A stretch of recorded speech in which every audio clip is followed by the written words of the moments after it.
Yeah, ఇప్పుడే వస్తున్నాను.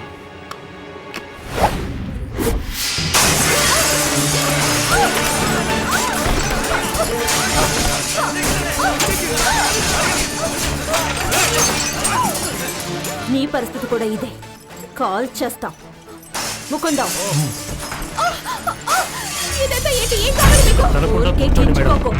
ఈ బటన్ నొక్కితే పేదల్ని దోచుకుంటున్న ఈ నగర మేయర్ బూడిదైపోతుంది.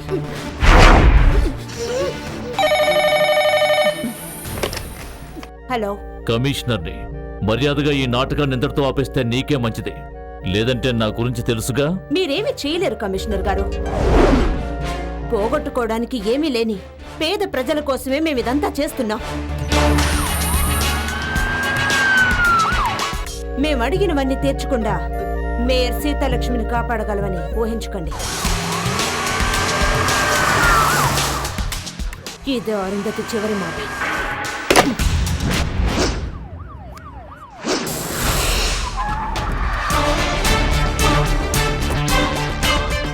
సార్, ఏసీపీ రేవతిని నేనే ఫోన్ చేశాను. We are not willing for a compromise. Don't ever.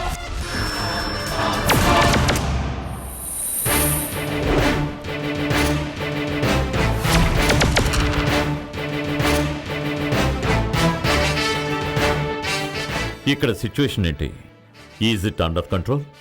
అడుగుతున్నది నిన్నే. ఆన్సర్ మీ. కలెక్టర్ గారు, మీ ఓవర్ స్మార్ట్నెస్ ఇక్కడొద్దు. ఇది క్రిమినల్ మ్యాటర్. నాలాంటి ధైర్యం దమ్ము ఉన్న పోలీస్ ఆఫీసర్స్ చేయాల్సిన పని. దీన్ని ఎలా హ్యాండిల్ చేయాలి అన్నది నాకు బాగా తెలుసులండి. ప్రస్తుతానికి పని గురించో పద్ధతి గురించో ఉపదేశాలు ఇవ్వక్కర్లేదు. శివం సార్, కమాన్.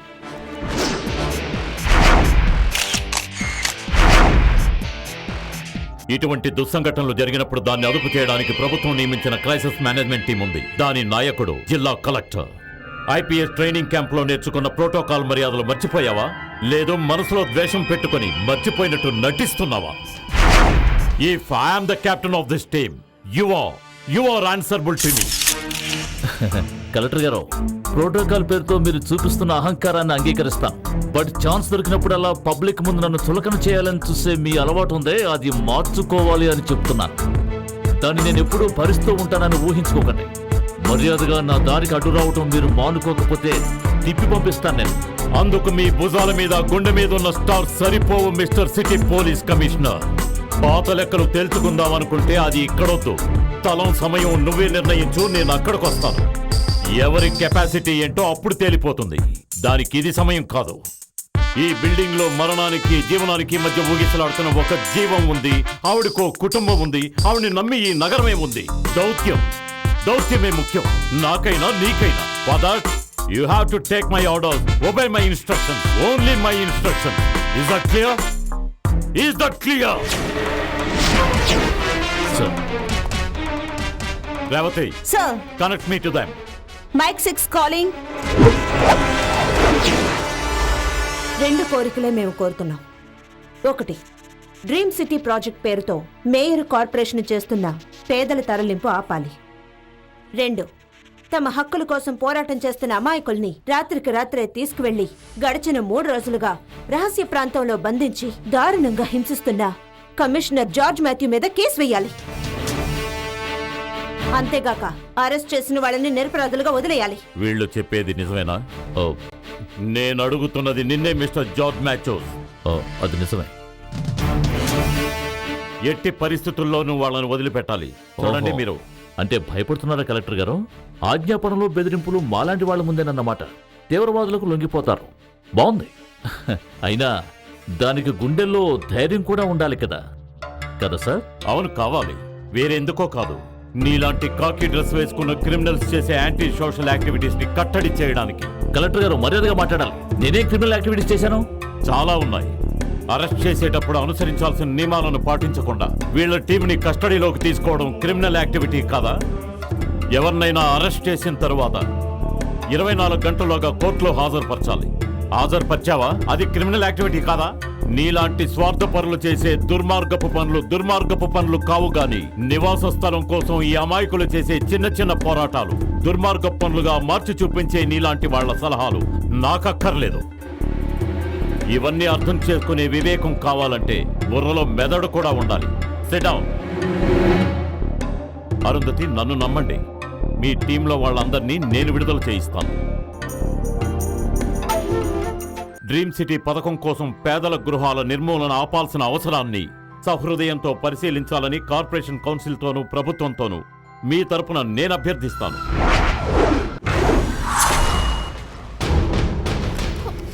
భయపడకండి మేడం, ఇదేం ఒరిజినల్ కాదు, డూప్లికేటే. ఏంటి కమిషనర్ నిలబడి చూస్తున్నారు? వెంటనే వీళ్ళని అరెస్ట్ చేయండి. కుదరదు మేడం, వీళ్ళనెవర్నీ అరెస్ట్ చేయకూడదని ఒక నిర్ణయంతోనే ఒప్పందం కుదిరింది.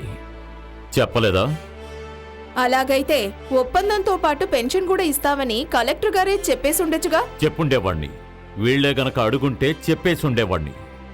మీరు సేవ చేసే మన రాజకీయ నాయకులు, వాళ్ళ పిల్లలు, ఆ పిల్లల పిల్లలు ప్రాణాలు కాపాడడానికి పెన్షన్లు, సర్టిఫికెట్లే కాదు, మన రాష్ట్రాన్నే రాసిచ్చేస్తారు మన మహానాయకులు. ప్రాణాలు దక్కినందుకు దేవుడికి కృతజ్ఞతలు చెప్పండి. దేవుడి మీద నమ్మకం లేకపోతే మనసులో నిత్యం ధ్యానించే మహానేతలుంటారు కదా, వాళ్ళకి థ్యాంక్స్ చెప్పండి. కనీసం అప్పుడైనా మీ మనసుకి ప్రశాంతత దక్కుతుంది.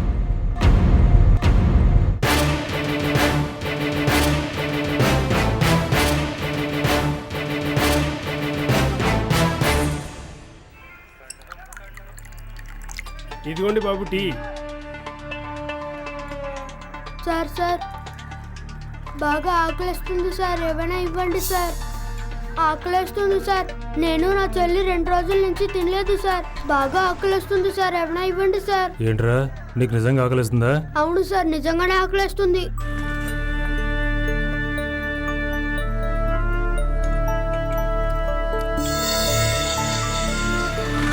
ఏడు మళ్ళా సాయంకాలం కలుపుతా. సరే సరే, అట్టాగే.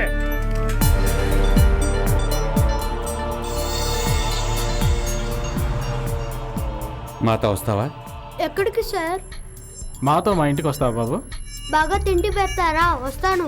రోజు ఇలాగే ఇప్పిస్తాంరా, చికెన్ కుర్మా, మటన్ ఫ్రై అన్నీ ఇప్పిస్తాం. నిజంగానా సార్? అవును బాబు.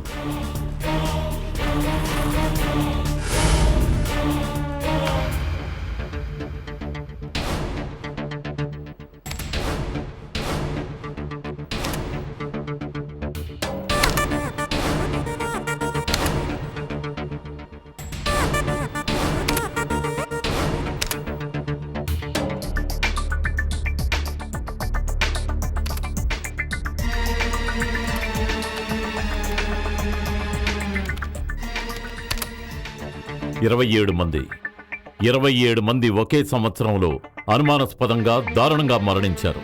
గడ్డినాచారంలో శంకరం మాస్టారు, వాళ్ళ అబ్బాయి రమేష్. న్యూ ఇండియా బిల్డర్స్ అధిపతి విక్రమ్కి శంకరం మాస్టర్కి మధ్య ఉన్న గొడవ అందరికీ తెలిసిందే. కానీ ఆ కేసులో పోలీసులు ఎటువంటి అన్వేషణ చేయించలేదు. అన్వేషణ జరిగింది సార్. ఈ సిఐ సుమన్ గారే దాన్ని డీల్ చేశారు. కానీ అడ్డుకున్నారు. నిజం బయటికి రాకూడదని అడ్డుకున్నారు ఉన్నతాధికారులు. సుపీరియర్ ఆఫీసర్ పేరు డైరెక్ట్ గా చెప్పలేని సమయం వచ్చినప్పుడు ఉపయోగించే మామూలు మాటే ఇప్పుడు మీరు చెప్తున్నారు. వాళ్ళంతా స్వార్థపరులు. అటువంటి దుర్మార్గులందరినీ మనం వేటాడి పట్టుకోవాలి.